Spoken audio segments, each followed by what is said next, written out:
Hi everyone, I'm here today with Kelsey Frick, who is a freelance account manager, French to English subtitler, and social media consultant. Hi Kelsey. Hi Roberta, thank you for having me. Thank you for being here. I will start with my first question, which is, when did you open your famous LinkedIn profile, and what did you post at the beginning? I actually opened my LinkedIn profile years and years ago when I was still just kind of starting out in the translation industry. For a while, I worked at a boutique translation agency. So when I was on LinkedIn at first, I was posting things like, here's some general challenge that I overcame. It wasn't very specific or anything like that. And then at the end of the post, it would be like, do you need translation services? Get in touch here. And obviously that didn't work. That didn't do any selling. But I was still trying to figure out what LinkedIn was, what LinkedIn looked like. And to be honest, even, the 3 years ago when I was doing that, it looks a lot different now. So started out that way and quickly kind of fell out of favor with it just because it wasn't working and I couldn't really figure out how to make it work. But then I went freelance just over a year ago. And I was like, okay, now's the time. I got to drum up my own business now. I gotta, market my services and stuff. So then I decided to really go hard on LinkedIn. And even when I started out, I was still I had no idea really what to post. I had a little bit more of an idea. People wanted something that was a bit more human, a bit less, salesy, that sort of stuff. But I just kind of figured, you know what, I'm just going to keep posting. And if I get no likes on something, then that's something learned. And if I get loads of likes on something, then that's also something learned. So it's just, kind of taking every day as an opportunity to learn something new, whether it was something bad or something good. And so how would you describe your actual tone of voice on LinkedIn, and how did you develop it over time? Do you have any, I don't know, inner guidelines saying, that's Kelsey and that's not Kelsey? Yeah, somewhat. I mean, the basic bit of advice is to just be you, isn't it? It's to just write like you speak. And some of the best advice that I've actually gotten is to write like you're speaking to a friend. Because I think a lot of the time we can look at LinkedIn and just see it as an extension of our CV. And then that gets really, high register. I'm a very accomplished individual, that kind of, that kind of stuff that doesn't really tell you anything about anyone. It doesn't have any personality. It just, these are my skills and hope you like them kind of thing. So kind of embracing that idea of, what does Kelsey sound like? Well, it sounds like me. I'm writing how I speak, and, I'll say things that give you little bits of like my Americanness as well. Like I'll say folks, like how you doing, folks, that kind of stuff. It's it's just that kind of thing of I want to be the same person both online and then, well, we're online now, but you know what I mean, in person. Yeah. I got it. And where do you get inspo for your social media posts? Everywhere. I knew the answer. I know, it's obviously that's the easy answer though, right? But honestly, everywhere. I think when I decided that I really need to go hard on LinkedIn and I really needed to put my head down and focus on it, I started keeping a Google Doc so that I could have it on my computer, but I also had it on my phone, which is like the one thing that you always have on you, unless you're one of those people that, always has like a journal on you, which it still happens, but a phone is much more common, right? So I set up a Google Doc that I could open right away from my phone. So even if it was like, 9 o'clock at night, brushing my teeth, getting ready for bed, and I had this great idea, I could just go, okay, write it down, get it out of my head. And then when I came to, when I come to sit down and it's time to write, I actually have quite a lot of things that I had thought about. I give myself enough information to kind of get me back into that headspace. And then I can kind of continue on with that thought and, flesh it out into a fully formed post. So it's literally, literally everywhere. There was one post that I did about, kind of being a natural project manager in my daily life. I'm very type A personality. And one of the posts that I did was I actually set reminders to like do self-care throughout the week. Like I set a reminder, it goes off at 7 p.m. every Wednesday and it tells me do a face mask just so I That's great. right. Do a So face it's mask. like do a face mask because I won't do it myself. Unless I've like, scheduled myself in and like given myself that little, extra, nudge to take care of myself. Yeah. Then I probably won't do it and I'll just forget. So I just kind of, I thought about that, how many people are setting alarms to give themselves, make sure they do a face mask on themselves. And I just thought that was like a funny little thing. And I just kind of adopted that and put that into a post. And I feel like it's, it's just one of those things that it's relatable. It's like work tangential. It's a little bit related, but it's that human side of, well, in my case, probably it sounds a bit more robotic than human, but but it's that, it's that little dose of reality. Yeah. So you said time to write. So you write your post ahead. Like, do you have a specific, hour, a reminder for write your LinkedIn posts? Honestly, I used to think that what I needed to do was kind of like plan my content and stuff like that. But more and more as I learned from it and kind of kept doing it and exercising that content creation muscle, I realized that I actually got better posts out of the ones that I wrote just that morning and posted it.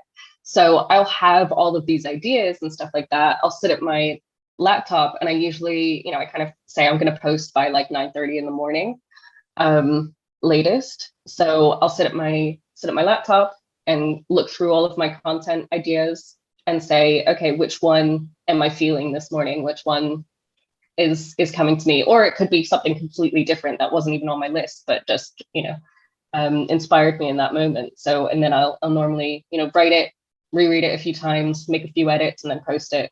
I wish I was more, I maybe don't wish, but I like to think that it might be better if I actually did have this kind of content calendar, planned all my content out weeks in advance and stuff like that. But in reality, it just doesn't look like that for me right now. And to be honest, I don't think that that's a bad thing as long as you're still consistent with it.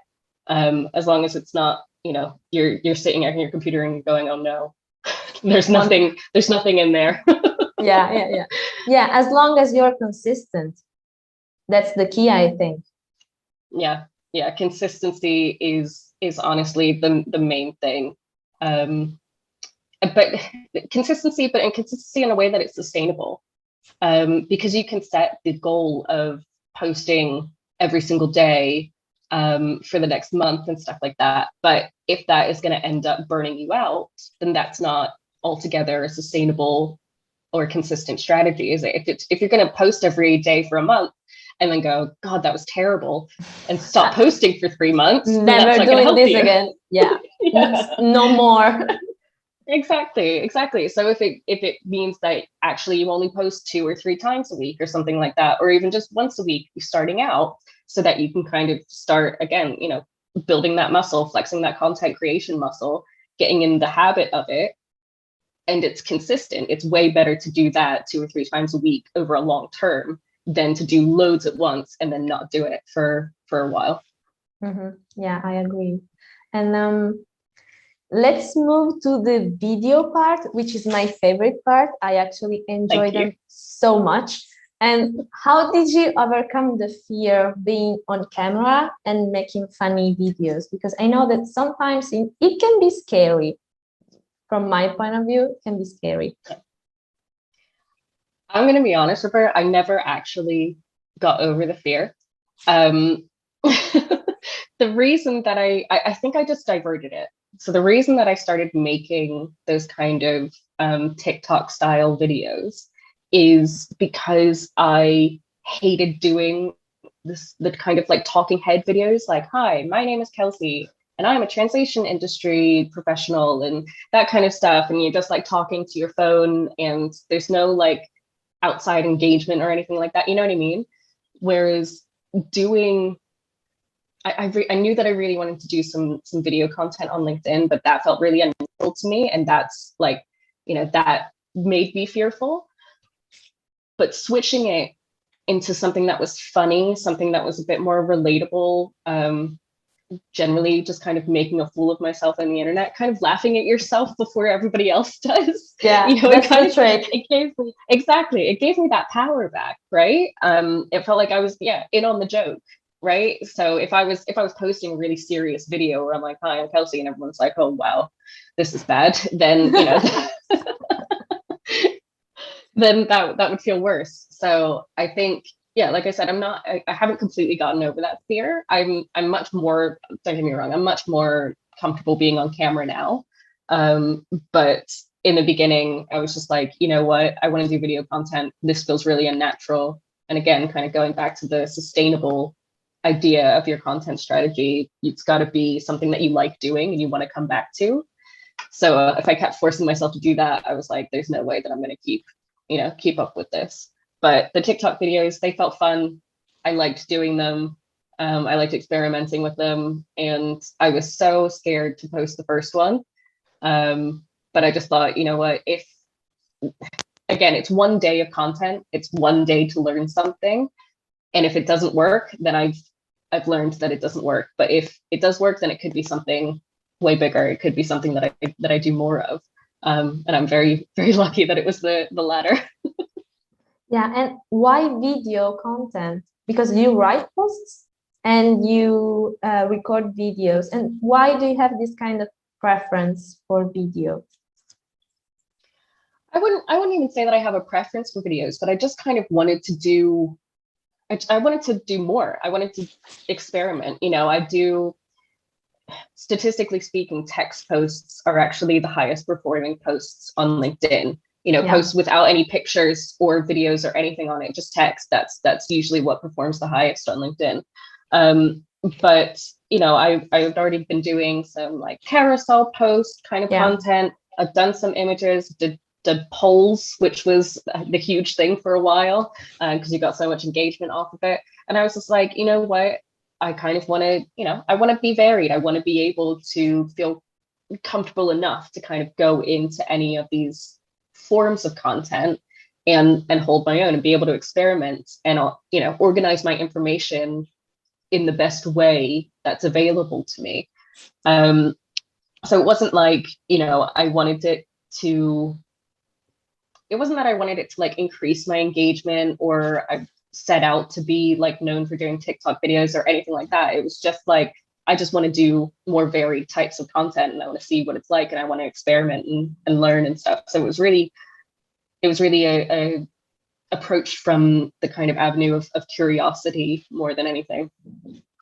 And when did you record your first video? Before or after going freelancing?